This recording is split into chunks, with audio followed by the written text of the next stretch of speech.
Hello everyone out there, and thank you so much for watching and listening. This is Spathon. I am covering the latest on the coronavirus pandemic, and today, at least from my perspective, was somewhat of a slow news day, but also I just want to say first off the bat, I'm going to make this as short as I possibly can because I have my daughter for the night, and she's eaten dinner. I've got her eating dinner. She wanted to watch Deal or No Deals, so she's there with her grandma because my mom lives with me. So they're hanging out, and I'm missing out on all the fun because I promised that I was going to make another coronavirus video, the isolation series that I'm working on. So I did go to the store this evening, the grocery store, and I am proud to say, not proud, I guess, but I'm happy to say at least that it was not overcrowded really. And I think what I did that worked was that I didn't go to Publix. I actually went to Winn-Dixie tonight. So, and I think I dodged a lot of the crowd because Winn-Dixie has a pharmacy there. It's also at a street corner where it's just at a corner where it's just a really busy intersection. So a lot of people just funnel into that store. So I went there, spent $100. I got some meat. I got a rack of ribs, some bread. I got 3 cases, the 12-pack cases of Coca-Cola, and a number of other things, just some provisions and things like that. And I also got a big tub of butter, so that's what really made me happy. I actually forgot that they actually sold butter in these large tubs, so that was awesome. So I'll just go over some notes that I took from earlier in the day, and I'll just get right into the articles. Again, like you'll see for yourself, but it's not, I mean, at least from my perspective, it wasn't a very explosive news day. I mean, there was the bill that they're trying to pass and that they've been trying to pass in the House or in the Senate, but in the House, Nancy Pelosi drafted her own bill that's like 1,400 pages long. It's full of a bunch of garbage. I'm sure there's a lot of good stuff in there, but she actually threw in a lot of terrible things in there that I really wish she never did. But, you know, Washington, it's the swamp. That's where politics is played. So I guess that's to be expected even during a time like this and this disaster time period that we're living in. So I'll just get straight into the notes here. So we are in day 10 of the isolation, and now it's been 10 days since the national emergency has been declared. And I did want to mention, I mean, it's not relevant to you listening, but I am actually half deaf. So when I listen to what I've recorded and I'm just playing it back just to listen to, I do have one perfectly good functioning ear. So when I listen to it, I think I'm getting the clarity that I need to find out if my sound quality is okay and everything. But maybe I don't. I mean, maybe because I've been half deaf for most of my life, maybe I'm not completely sure. I do admittedly have a pretty cheap mic. I think I paid like $25 for it on Amazon.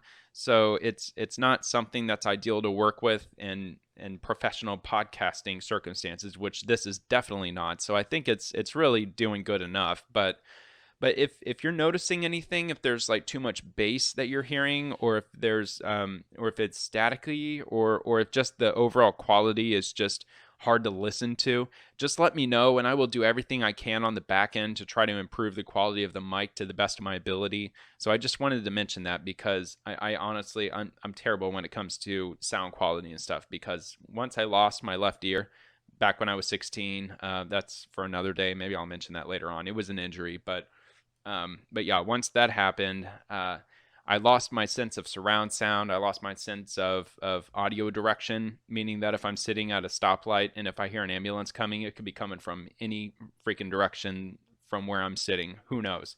I don't know until I see it. The same like if my cell phone is sitting in the living room and like with my living room and kitchen, it's like an open concept thing. I think most people have a concept living situation like that these days. But if I'm in the living space and if my phone's ringing, I have no clue where it is until I actually see it ringing. So I think that kind of trickles into the sound quality that I'm not used to.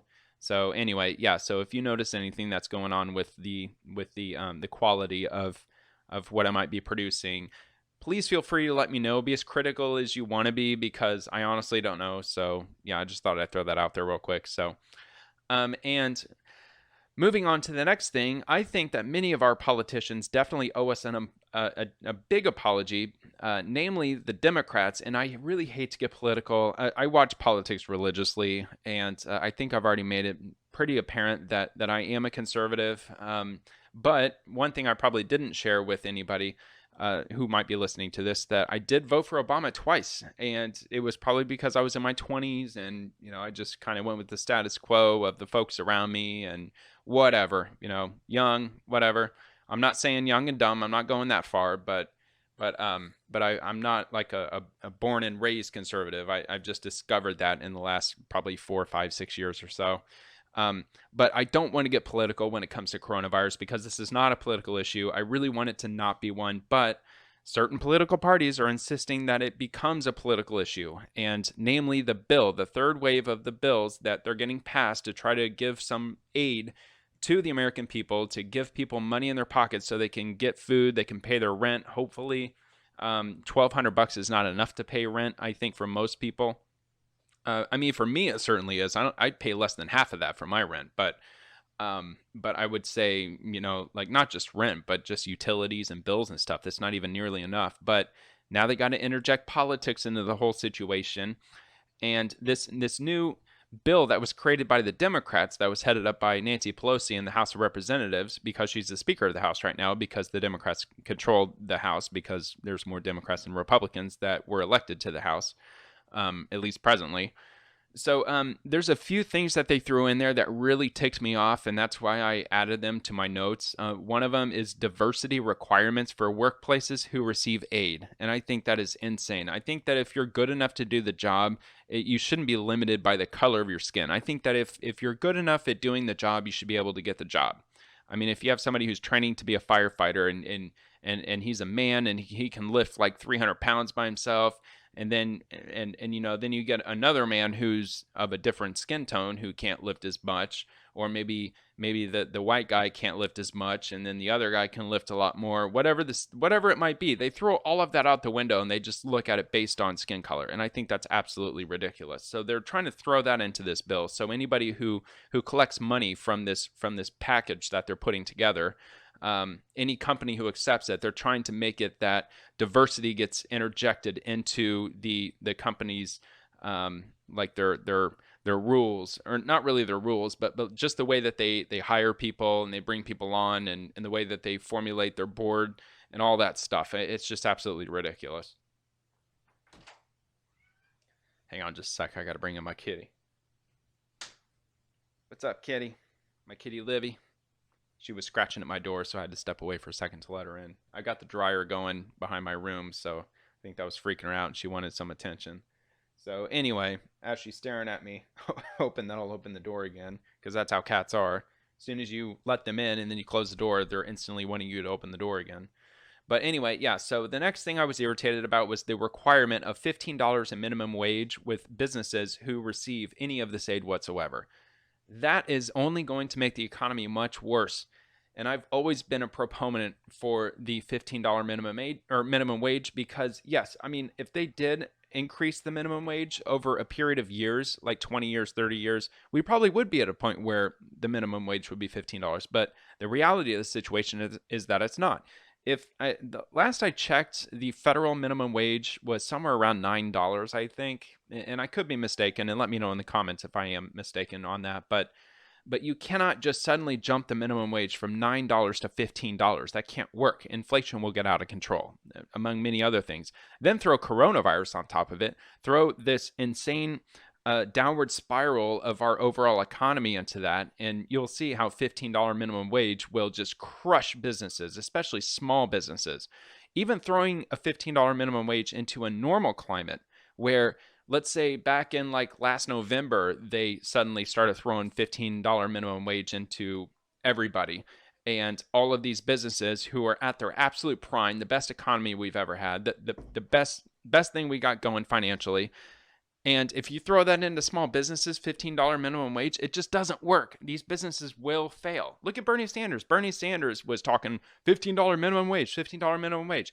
And all of a sudden, the people that were supporting him, not just in voting, but people that were actually working for his campaign, they started saying, well, we don't get paid $15 minimum wage. You're paying us like barely $10 or whatever they were making. I don't know. But they were insisting. They're like, well, practice what you preach. Pay us $15 minimum wage. So he's like, all right, I guess I'm stuck in a corner here. So he ended up paying his workers $15 minimum wage, but he also cut their hours and he also cut a lot of his employees off of the payroll. So it doesn't work. It doesn't work until it organically gets to that point. The economy has to organically, it just has to incline to the point where you can get to that $15 minimum wage. So anyway, the next thing that's on this list is windmill and solar funding, which ridiculous, nothing to do with coronavirus. I don't know how a disease has anything to do with windmill and solar funding. It's just the way for politics to push their Green New Deal, and they're just trying to like undercut some regulations into this bill because it's convenient for them and because there's a lot of pressure for both sides to get this thing passed. So they think that maybe by sneaking a few things in that they might be able to take a lot of browning points for it right away, even though that it's not good for our economy at all, especially at this time, because we don't know where coronavirus is going. We haven't leveled off yet. We're inclining faster and faster. So this is the very worst time to be implementing any of these policies at all. Because if coronavirus keeps continuing the way it is right now, which we honestly don't know how far it'll go. I mean, you could be asymptomatic for up to 14 days. I mean, I thought in the last video it was between 5 and 6 days, but no, it's actually up to like 2 weeks you could be asymptomatic and have the virus and not even show any symptoms for it and then get sick. So this could be around for years. I mean, we can, who knows, a year from now, we could be looking at 100 million people infected in just the United States alone. I mean, that sounds apocalyptic, but it could be a true reality. And if that's the case, these policies that they're trying to put into this bill are so beyond stupid. Look at the last one, $35 million to be used for the Kennedy Space Center. What does that have to do with coronavirus? Yeah, exactly. Nothing. So it just really frustrates me, and I really hate talking about this, and I really wish that I didn't have to. I really wish I would just talk about just in like blanket terms where okay, they've been debating this financial package. They're on day 3 right now. They haven't gotten everything ironed out yet, but any minute now they'll get everything figured out. I just wish I can keep it that simple, but the truth is that it's not that simple. So if you're frustrated because you're not working currently and you're depending on this $1,200+ that you should be getting, and you're wondering who is at fault when it comes to you not receiving your check, there you go. Blame the Democrats, because that's exactly where it's happening. And yes, Republicans, yeah, they left loopholes open in the business things, or in the business dealings and stuff when it comes to small businesses, medium and large businesses. There's probably some loopholes that can be found in their language of this bill, but truth be told, they have very little time to put this thing together. We got to get money into the economy, because if not, we're going to get this economy is just going to get destroyed long term. I mean, imagine 9 months. Still no restaurants open, still no movie theaters, still no theme parks, still no, still no shopping centers, plazas, and all that stuff. Like, imagine everything that we're dealing with right now is the exact same 9 months from today. All schools are closed, on and on and on. Our borders are still shut down. I mean, yeah, you think it's bad now. Just get a load of what it'd be like 9 months from now if it continues this way. So, anyway.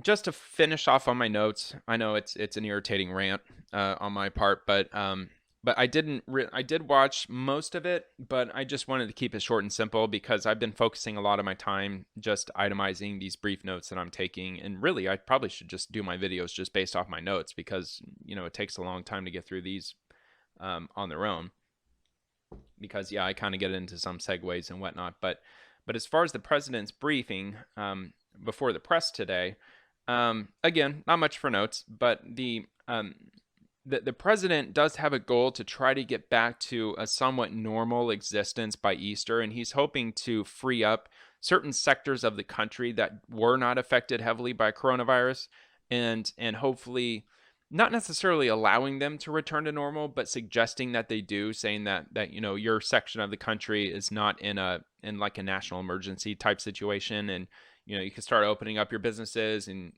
stay clean, keep your hands washed, just know that it's out there somewhere, but get back to work. Let's all get back to work. Just keep all the precautions in the back of your mind. So he also said that he was hoping we can go to church on Easter Sunday. And that being that, he was saying essentially that it would be a beautiful time to set that goal, in order or to set the goal to lift a large portion of our country out of this quarantine situation. So that's basically what he meant. And he thought it would be a great time. What a good milestone if we could get out of this coronavirus nightmare and start to roll our economy back up again to where it was at the beginning of this year. Easter would be a good day for that to start. And I absolutely agree with him. Religiously speaking, no. I mean, I've got my own beliefs on religion. It's for right now, it's my business, but I'm more than happy to talk about it, but not at this forum. But I still agree. Easter would be a great time because it's spiritually, emotionally, in many fronts, it would be a great time to just kick coronavirus's ass and then just start getting everybody back to work again, rather than continuing to go down and down and down. So anyway, let me go ahead and jump into these articles here. Let me just see if I got my video posted. Let me go back here to channel videos. This is just my collection of videos that I've been posting. Let me just go to my channel. How about that? That'd probably be the best thing to do. I think everything's posted now. So because last night I realized the video that I made on the 22nd hadn't posted yet. So now my numbers are all screwed up because this one posted before this one. So now it's all screwed up again, just like part 7 and 5. So pisses me off. I wish YouTube would let me organize it better. Maybe they do, and I just don't know it. But looks like all the videos are up, so that's good. So I'll go ahead and get out of that and get straight into the content that I've brought up for all of y'all. All right, so a Florida man claims, let me see, hold on. Is this the very first? Okay, good. So a Florida man claims to have been cured of the coronavirus after receiving hydroxychloroquine treatment. A Florida resident has claimed to have been cured of the coronavirus by the anti-malaria drug hydroxychloroquine. The person is a 52-year-old by the name of Rio G. Reportedly received his first dose Saturday after having been told by his doctors there was nothing more they could do to ease his suffering from COVID-19. The patient, Rio, said he was in agony for 9 days from serious coronavirus symptoms and was ready to deliver his final goodbyes to his family when a friend sent him an article recommending the treatment. With nothing left to lose, he convinced his doctor to give him the experimental drug. The Florida man said he suffered from unknown complications following his initial dosage. However, after receiving Benadryl and another form of medication, he fell asleep and woke up 4 hours later with none of the symptoms which hospitalized him. Rio has claimed the drug did save his life, although his doctors believe it was his body fighting off the virus and worked its way out of his system. So hopefully that is a really good sign. Hopefully there's a lot of other reports that come out with that same exact result with hydroxychloroquine, hydrochloroquine, whatever, tomato. So some good news, and it happened to come out of Florida too. So that's kind of a double dose of awesomeness. So let's move on here to CNN. Can your marriage survive the coronavirus? Yeah, here comes some drama here. I thought this was stupid, but I figured, whatever. I'm not married, at least not anymore. So this doesn't affect me, but I mean, I don't know. I just think that if you're married and you're stuck in the same place together, I don't see how that's a bad thing. That you would want to spend your free time together. Isn't that what being married's all about? But whatever. Anyway, let me just read this and you can decide for yourself. So the first thing you should do when you're locked in your house and you're dealing with this isolation lockdown for periods of time and you're stuck with your spouse for a much longer period than you're used to, the first thing you should do is communicate. The secret to any healthy relationship is communication. I mean, that's the status quo. I think everybody knows that, but apparently people at CNN don't think so, but maybe not. I don't know. It's true under normal circumstances and in the time of coronavirus. For some, this might mean periodic huddles to deliver updates on what's coming next. For others, it could be a daily check-in that rates how each partner feels physically and internally. More information, again, CNN.com, CNN Health. You can just type it out. I don't have time to link it in the description. Just take a screenshot, do whatever you need to do if you want to read all this, but it's out there. All right. And I'm giving you the source for it by just displaying it there. So there you go. And the next thing is to embrace your space. Most spouses spend the bulk of every day apart. At least one partner leaves the house to go to work.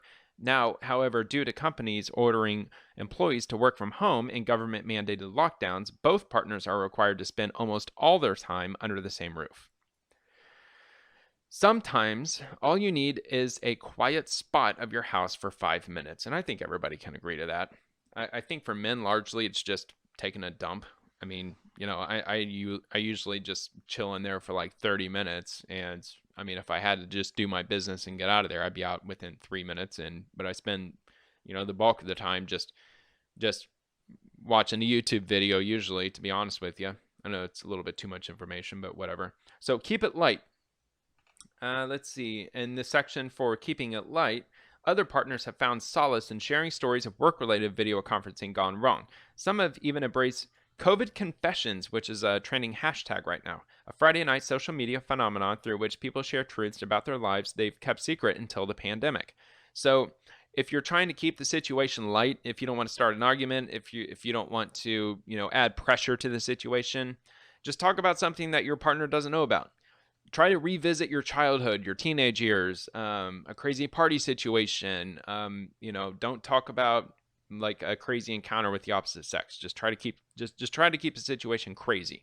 Like I guess me, for instance, maybe I would talk about the time when I was 16 years old. I broke in, or like a friend of mine, and there were 4 of us in total, but one of us used to live in this apartment. He moved out of it into another apartment around the corner, and he still had the key for that apartment. And we, instead of staying at his place for the night, we went to the vacant apartment, used the keys to get in, and we spray painted the walls, and we kicked a couple holes in the wall and smoked some weed in there. Just caused some trouble. And long story short, the sheriffs were called and we were detained. We didn't actually go to jail, but we were put in handcuffs. But when the sheriffs opened the door, we jumped into the closet when we heard the police radio. And the sheriff screaming, "Sheriff's Department, come on out! Sheriff's Department, come on out!" We were in a townhouse, so we were upstairs in one of the bedrooms, hiding in the closet. And when the sheriffs finally came up to the top of the stairs, and they very slowly pulled the closet open and saw us, we all we saw were flashlights, but they were yelling, "Get out! Get out! Get out! Get down on the ground! Get down on the ground! Get down on the ground!" And they threw us down, tackled us, and once we got through the glare of the flashlights, they also had their guns drawn on us, which was pretty crazy. But if I'm in this situation with a spouse, and if they had never heard that story, maybe I will tell the complete version of it, which would probably take me at least 20 minutes because there was a lot of stuff that happened that night, but that's kind of the gist of it. So yeah, talk about stuff that your partner doesn't know about, but just keep it lighthearted. Don't talk about some crazy stuff that'll end up in a fight. Just talk about something like, wow, I never knew that about you. That's insane. You really went through that? You're messing with me, right? That didn't really happen, did it? Did it really? Yeah, it happened. What's his name was there? So and so. Hit him up on Facebook. He'll vouch for it. Yeah, that totally happened. Oh my God, I can't believe you actually went through that. Just whatever it is. Let's see. Establish routines. Nobody is quite familiar with the new normal of social distancing yet, and with news about the pandemic changing rapidly, every day begins with a new reality. Amid this constant tumult, I don't even know what that word is. Lee Miller, a marriage and family therapist in West Los Angeles, said it's wise to create new routines to give life meaning and purpose beyond the mundane. Specifically, Miller said to assign roles for each day: who cooks, who cleans, who answers the phone, and so on. I could get really sexist right now, just out of just pure humor, but I'll just let you make up your own mind on that one. I didn't say anything, okay? I didn't say anything. I mean, now, to be honest, I love cooking. I really love cooking. I hate doing dishes. I mean, if that falls under cleaning, but I enjoy sweeping floors. I enjoy, doing housework, because these days, whenever I do that, I listen to earbuds and I listen to awesome podcasts that I follow. So, I'm either just sitting on my butt and not doing anything, or I'm just going around doing chores and listening to awesome content. But Yeah, so I almost went there, but I didn't. Get therapy. Dealing with difficult and potentially sensitive situations is always a good idea to seek a new relationship with a trained therapist. Yeah, right. Okay. A lot of people really need this. Back when I was married, and believe it or not, I married the same person twice on separate occasions. We had a baby back in 2006, and I was only 22 at the time. We were married for a few years. She divorced me. Um, like, you know, might make her sound bad. Probably, I don't know. I don't want to get into all that, but I had some significant health problems, and I actually had to leave the state to find a surgeon to operate on me. And I actually ended up living in that area for 2 years as I recovered, and I actually was kind of forced there to stay behind because I had no money at that time. So I had to work for a year in order to save up enough to return to Florida and get back into my daughter's life. But yeah, I had some significant kidney surgery. I was in the hospital for a couple of weeks. It took a few months to recover from it. It sucked. It was bad. I won't get into the nitty gritty, but yeah.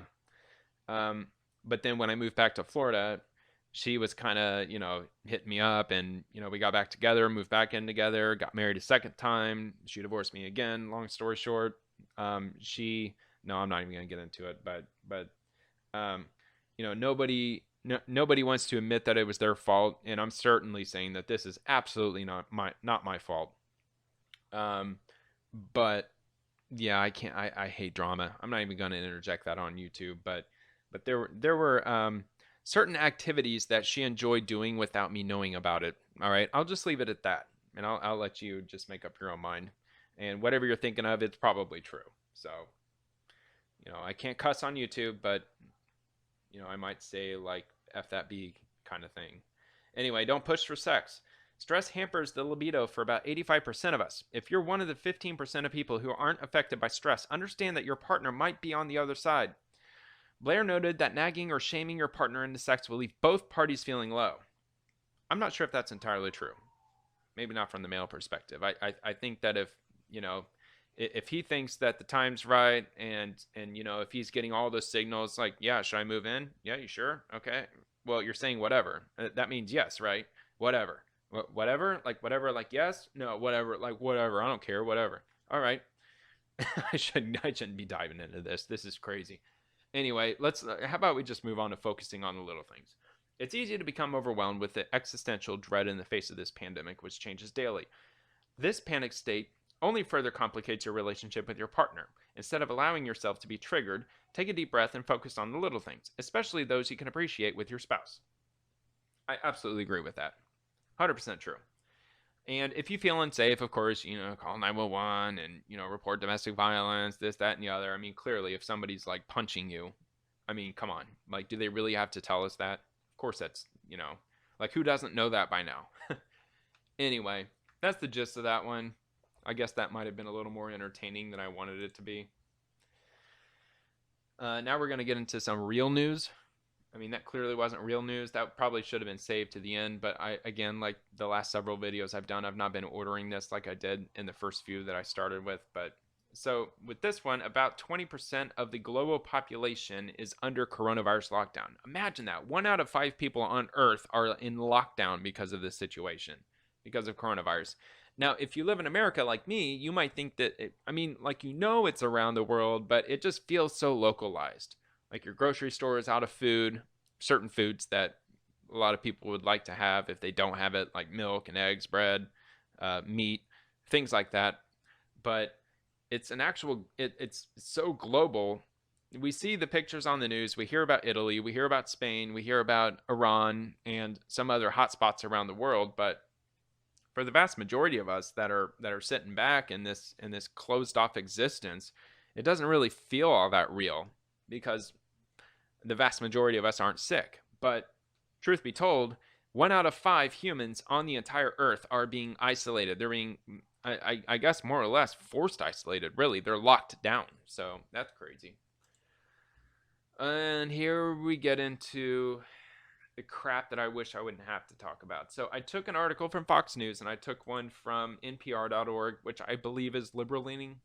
And if it's not, then they certainly wrote this article in a way that definitely hinted to me that they are. I know NPR, I just never read their stuff, so I don't know how liberal slash like middle of the ground or conservative or right leaning they might be. I don't think they're right leaning at all. I think it's a pure liberal um, um, source. But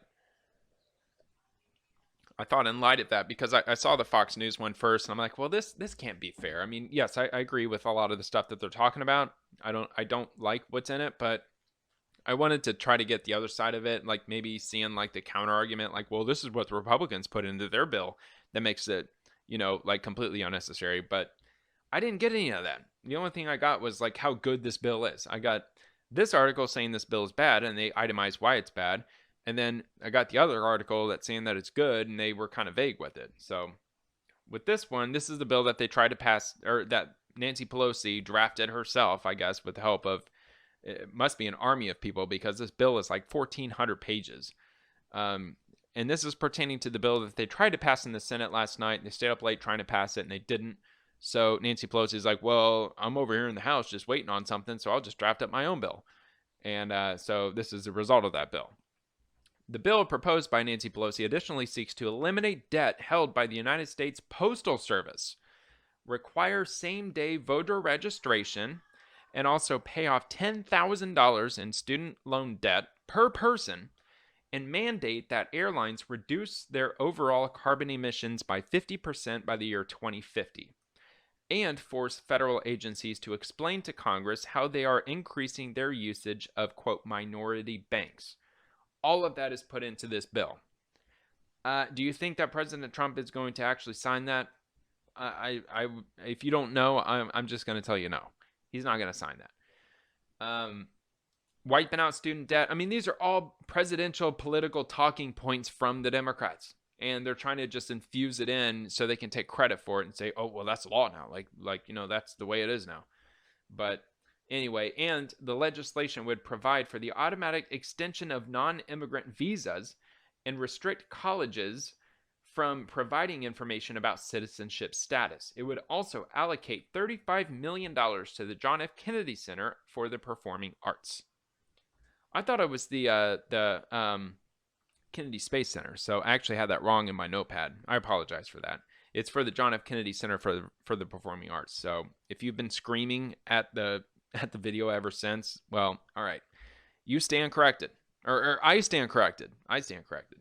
So the NRCC went on to accuse Pelosi of cramming the bill full of unrelated liberal goodies, including a return of the Obama phone. Pelosi, the NRCC pointed out, wants $1 billion to build the program expanded by President Obama that provides discounted phone service for low-income consumers. And I knew a couple of people years ago. I don't know if this thing is even a thing anymore, but years ago, I had a couple of friends who got quote-unquote Obama phones. It was basically a free phone because they didn't work, and they were just, milking the government's teat for benefits, which, don't like what they do, but to each his own. If that's the way they want to live, then fine, whatever. But a comprehensive 2017 report from the Nonpartisan Government Accountability Office, the GAO, found that the Obama phone, rather, not Obamacare, Obama phone program, which gave cell phones to poor people under the broadband benefit, stashed $9 billion in private bank accounts and was, quote, rife with fraud, end quote. The Washington Times reported at the time. So that should say enough about all of that. So that's pretty much all I got from that. Clearly, a lot more words, a lot more language in this article, very long. Don't want to get drawn out into it. But if you're interested in reading the Fox News perspective of Pelosi's coronavirus stimulus, then it's out there. And there's a lot. And I think I just took what really triggered, I hate that freaking word, triggered. That would have been, I didn't even finish that. That would have been the first time I think I would have ever used that word in the context of being mad. But I mean, the one that jumped out the most to me, the points were the ones I highlighted. So, there's plenty of more information on there. So, foxnews.com/politics/ Pelosis dash blah blah blah blah blah. Coronavirus stimulus bill includes return of Obama phone's climate change wish list. All right, type all that into a sentence and then just put hyphens in between each one of those. Then you'll have the article. If you're listening to this, which I doubt because I only put this on YouTube. All right, some Oh, no, no, no. Uh-oh. Sorry. It's all right. I know control shift T. I got it. We're good. So Pelosi, this is from NPR. So this is the same thing that Fox News was talking about, but this is on the other side of the coin. So here we go. Pelosi says there is real optimism over coronavirus financial package. So this is the other side. This is what others are reading into when it comes to this bill presented by Nancy Pelosi.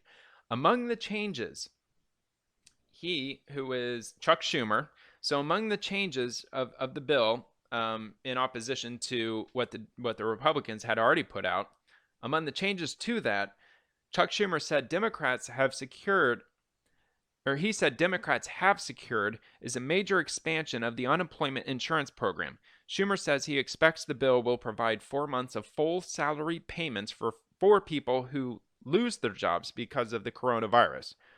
What it says is if you lose your job in this crisis, you can be furloughed by your employer, Schumer said. You stay on that employer's work list. If you have health benefits with that employer, you can keep getting them.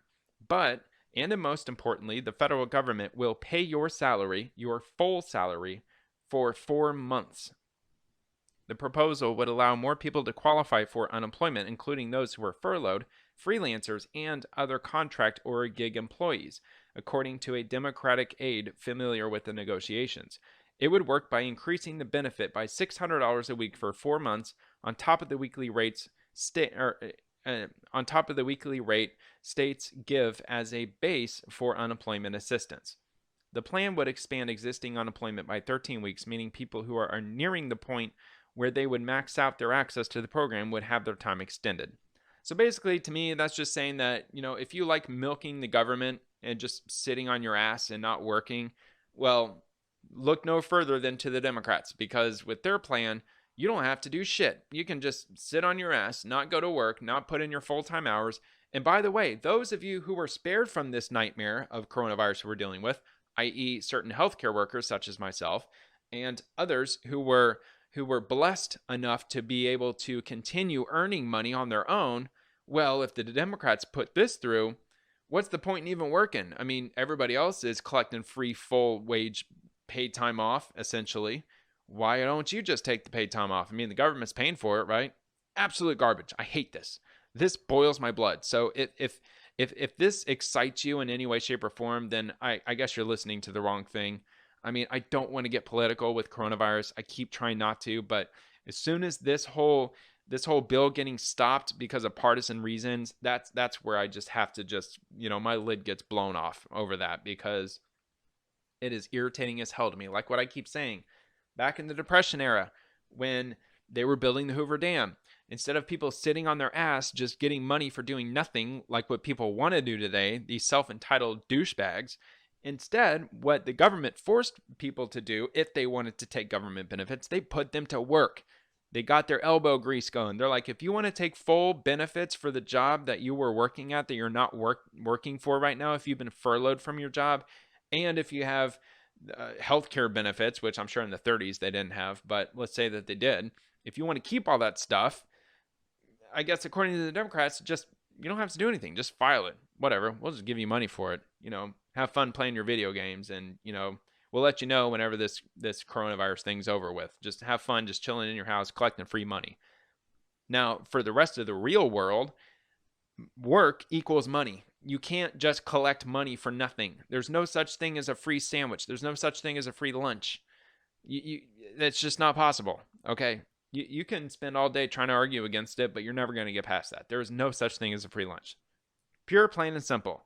So if the government's giving out if they're giving out billions of dollars in money for people who are out of work, the government needs to take up their responsibility for dispensing all of this taxpayer money out into the public, and the government needs to take the initiative to get these people to work.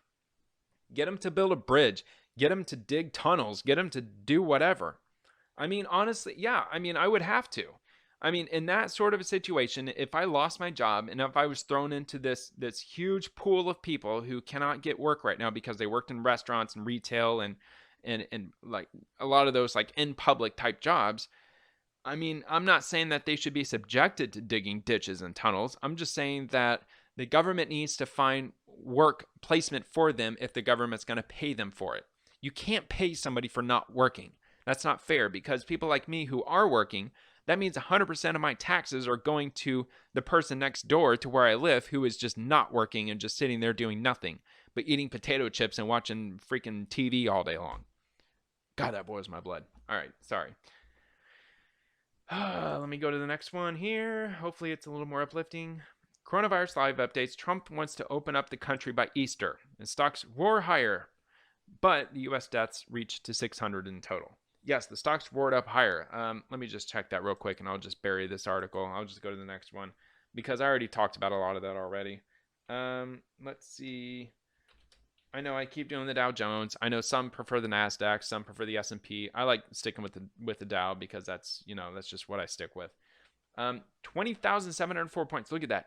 It rose by 2,000 points, 11% just today alone.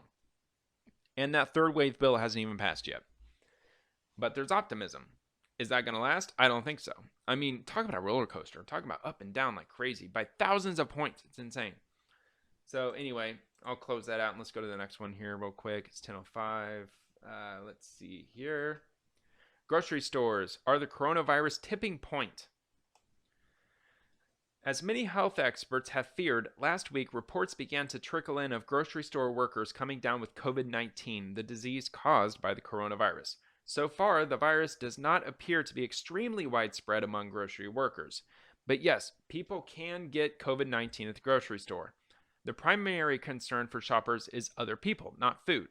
Though shoppers might worry about infecting themselves with handling the same Apple or Cheerios box as someone else, health experts say transmission through food or its wrapping is largely avoidable. Research suggests that the virus can exist on cardboard food packaging for a day. That's 24 hours, people. So if somebody with coronavirus goes into the store at like 9:30 in the morning and they grab a box of Cheerios, effectively infects that box, and they're like, I don't want Cheerios, and they set it back down, for the rest of the day, for a 24-hour period, that Cheerios box is white hot with coronavirus. And whoever picks that thing up, and if you touch your nose or your face, then boom, that's it.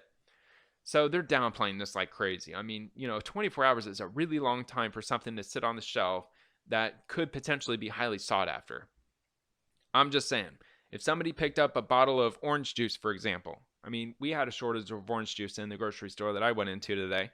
And if they had coronavirus when they grabbed that and they set it into this refrigerated section, which when the coronavirus is in a colder climate, it tends to survive for longer. And it's on a plastic handle, which they say plastic material tends to be more suitable for coronavirus to exist on for a longer period than 24 hours.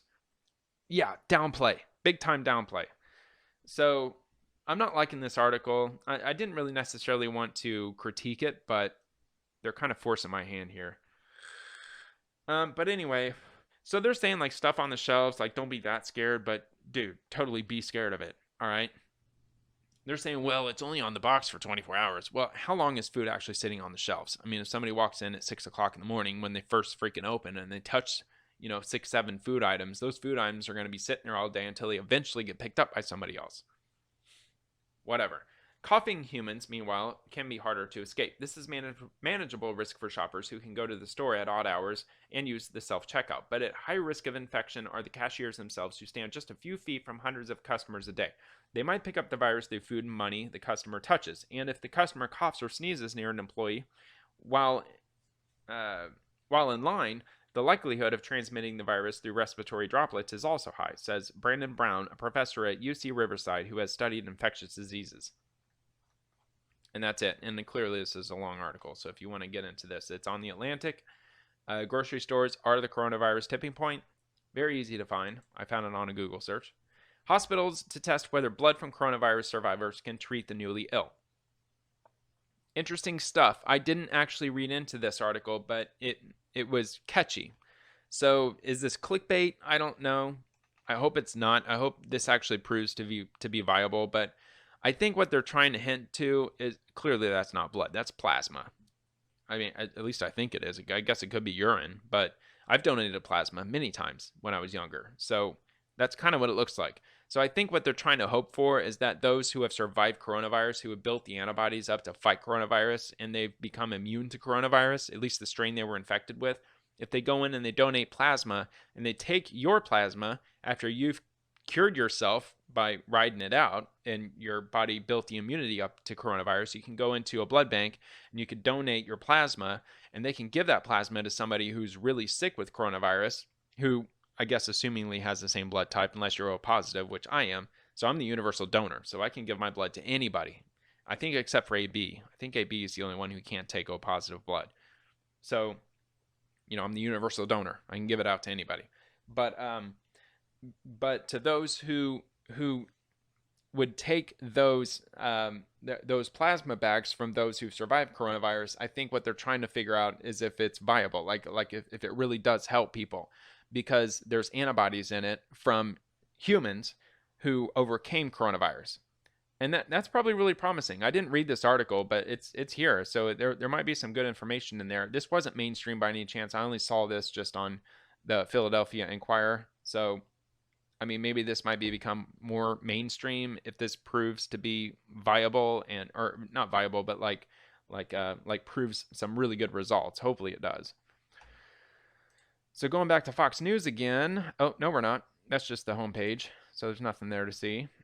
Same with this. I mean, I'm not going to waste my time there. What I was going to show you was like it's very left leaning, and this is the way that I search for my news articles. I go to Google, I type in coronavirus news, and then I go from one search to the next, and it's just nonstop, just left leaning, like Vox and New York Times and CNN, World Health. I don't know if they're left leaning, probably. I don't know. New York Times, Politico, New York Times, The Guardian, CNN, New York Times, Vox. I mean, look, I mean, I know I'm on page 9, but trust me, if I go back to page 1, it's the same thing. CNBC, The Guardian, CNN, Politico, Vox. Oh, there's a Vox one. Other than Fox News, which was on the first result, there was literally nothing for Fox between there and there. But yeah, Fox 13 Memphis, local. But anyway, I mean, I just wanted to illustrate the fact that when it comes to Google searching, if you're trying to find like the middle of the ground news content, you're not going to find it on Google. You're going to have to go somewhere else, which would have to consist of you picking a couple of left-leaning news sources that you trust to get your news from, and then search on your own for a couple of right-leaning news sources, like something like I don't know, like the Daily Wire or One America News Network or Fox News, for example. I'm not too familiar with Breitbart. I hear that a lot, but it's not that I don't prefer to. I just don't get my news from there. I primarily go through a couple of the outlets that I mentioned. But so I mean, I'm not going to speak to them, but I hear they're pretty reliable. But then, yeah, I mean, there's many other, right-leaning news sources you can go to without, classifying it as, quote, alt-right. But anyway, let's move on here. I'll move on to here. Let's see what this was. I don't think I got anything out of this. Oh, yeah. This was a photo of New York City after the lockdown. Like how empty it looks, and I've got this last one here in store for that, so I'll get up to that one. The Trump administration instructs people who have recently visited New York City to self-quarantine. Definitely something that you should be doing. If you visited New York City in the last couple of weeks, and if you're not from there, definitely consider self-quarantining, especially if you just got this news today and you were just in New York City yesterday. I mean, this should be like a no-brainer, but definitely consider doing that. Now, this is the last part. All right, so we already got through the Dow. So this is the last thing. I wanted to show a couple of these pictures. Check this out. This is crazy. Now, the only thing that I searched for on Google was U.S. empty city. And I did an image search. And it's got this long list of pictures where the city is empty. Check that out. That's crazy. Most of it's New York City. It's overwhelmingly New York City. But it's just crazy to see the highway. I mean, look, there's cars there, so maybe they just snapped a lucky picture where there was just like not much traffic, but probably not. I mean, I'm sure this is probably during rush hour or something. I'm sure there was a reason why this was published, and that might be the reason. But yeah, but there's lots of these pictures where, yes, you see people, but I'm sure normally this is if I remember right, this is probably Santa Monica Beach. Or no, it's not. It's San Diego. I was trying to think like GTA. I've been to Santa Monica before, and I remember like the pier and the beach and like the hills and the buildings. San Diego. So this is probably a really popular um, urban trail for people to walk on, and it's kind of sparsely populated. Coronavirus masks, or well, N95 technically, but there's Times Square. I see a lot of people. That's not a really good one, but yeah, but there are some pictures on here that I was scanning through before I started this, and I was like, wow, that's crazy. Look how empty it is. Another one, I've never been to New York City. I never have any desire to go to New York City. I don't like congested crowds and traffic and the noise and all that. I'm just not a fan of it. I do live in a metropolitan area of 3 million people, so not to sound hypocritical, but I am close to the beach. I'm far away from the skylines. I'm far away from all that. I am in a very like suburban style type of place. Most of these houses were built like mid-century, like the 50s, 60s, 70s type era. Smaller houses, but like we get big front and backyards and stuff. So I mean that's kind of nice. If we have to self isolate, I couldn't imagine. Could you imagine that living here in New York City? And you're in a lockdown. So you have to stay in your house if you're not working at a very important job and you're just stuck in your little closet that you call a studio apartment that you're paying ungodly amounts of money for. I couldn't imagine that. I'd go stir crazy. I would literally feel like a rat in a cage, for sure. But it's just so bizarre to see this stuff. I mean, it's crazy. There's just nobody there. It's so weird. So weird. I wish I could enhance these pictures, but Google screwed all this up. It used to be like a good split screen where you get this big picture here, and then you get like the thumbnails on the side, but they screwed this all up, so you don't really get that anymore. But yeah, check this out. If you got some spare time, definitely check this out. It's crazy. I mean, San Francisco, there you go. San Francisco is empty. But they also have like a lockdown order too. Um, but yeah, I thought I would finish up the episode by showing some of these pictures of the city just being empty, just like no cars, it like a ghost town. It's just bizarre. Now I'm sure these buildings are just piled with people. I'm sure, like not literally, but I'm sure there's that's where the whole population is. But yeah, interesting. Doesn't look deserted. Clearly there's people, but I think like compared to like a normal picture, I'm sure that's like, I mean, if they did a split side by side, that'd be something more relevant to look at. Like there's nobody there. Yeah, interesting. So yeah, I'll just leave it at that. I'm sorry that I didn't make anything, or I didn't make this episode as informative as I usually do, and I'm fumbling over my words like crazy right now. I'm just trying to rush through this so I can, get back to spending the last minutes that I can spend with my daughter before it rolls anywhere closer to 11. Because once it crosses over 11 o'clock, that's like my zombie the next morning type feeling. So I'm getting close to that right now. So I'll go ahead and just wrap it up now. Again, didn't have time to change the wallpaper. My apologies. I will change it for the next video if I remember, if I have enough time. I did go to Winn-Dixie tonight. I spent almost an hour in there. Spent like $100 on food. So that really ate into my video production time that I usually set aside for this. So because that's the whole point of my video. It's pandemic isolation. I'm isolating myself. So I plan on having enough time to do this video and give you the content that you need and prepare for it. And on top of me working a full-time work shift, not at home. I'm not working at home yet. They haven't shut down my building yet. We're still waiting on that, but they haven't done it yet. So I still have to make the commute to get to work, and I get home from work around 4:30, and that's when I start doing my research. And then like by 7 o'clock or so, I usually have enough material to get started with. But I also want to try to catch the president's speeches, which they've lately been more toward like 4:30 to 6 o'clock ish in the evening, and they used to be like around noon, which was definitely easier for me to prepare for. But this is just, it's kind of a learning experience for me. So I mean, nothing's set in stone. I'm just kind of doing my own thing with this.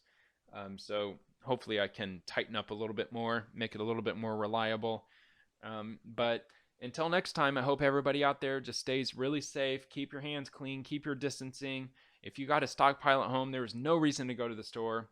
I know the grocery store is like the only place you can really go to where it feels socially normal, but that is not an excuse to get out and go anywhere. Just stay home and ride this out. The longer you can ride this out, the less you expose yourself to something that could potentially kill you or kill members of your family that you could be living with or have some contact with. So try to keep that in mind. I mean, when I went to Winn-Dixie, I wore like cotton winter gloves, and I wore a long sleeve shirt. I wore pajama pants, and when I left the store, very carefully, I even used sanitary wipes and stuff to try to keep my hands from touching anything. Like I took off my gloves inside out, my clothes inside out. I had another pair of clothes underneath. I mean, I did this in the parking lot. I had a t-shirt on underneath my long sleeve shirt, and I had some board shorts, like these like crude swim trunk looking shorts that aren't really swim trunks, but they kind of look like they are.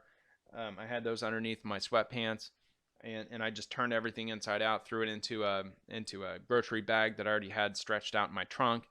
I mean, I probably looked like a complete wacko, but I mean, there were other people in there. They had masks on. They had like non-latex gloves on and stuff. So I mean, if you have to go out to the grocery store, just don't go in there with just a tank top and a pair of shorts and your bare hands with like no sanitizing wipes with you or anything, because you're gonna probably bring. I mean, just assume you're gonna bring something back.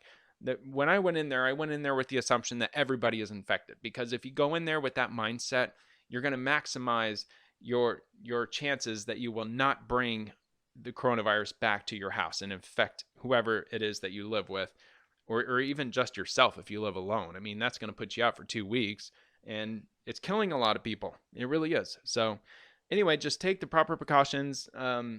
Just take a walk around your block. If you live in a neighborhood, if you're blessed enough to do that, or just get some fresh air, get some vitamin D from the sun for 15 minutes a day. They say that helps build up immunity in your immune system. Just do whatever you can, but just social distancing. Just keep a physical distance away from everybody if at all possible.